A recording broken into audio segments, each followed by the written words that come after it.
What's up mga guys? So ito na yung update natin ng kulong-kulong para sa wave po ito ng SYM. So ang ginamit natin dito guys na mga materyales ay ito yung pinakamakapal na angle bar. So ito po yung ating ginamit para matagal po masira yung ating kulong-kulong. So dito yung ginamit din natin yung kanyang flat bar dito ay yung pangalawa sa makapal. Ayan. Panghibi kulong-kulong ito guys.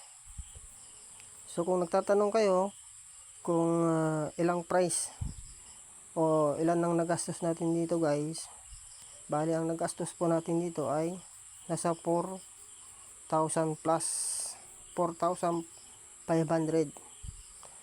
Kasali na dito yung side wheel. Ayan. So kung meron po kayong welding machine, ay mas mainam na kayo na po mag-assemble para malibre po yung labor nito. So ito nga guys,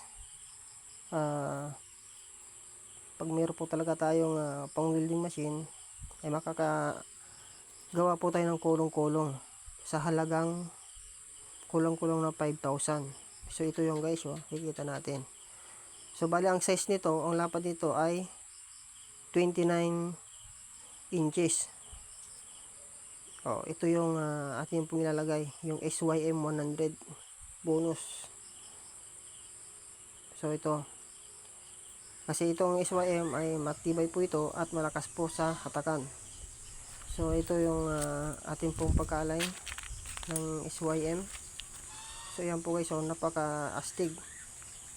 So dito, pwede po tayong magkarga dito ng kahit ano dahil matibay po yung ating kulong-kulong nito.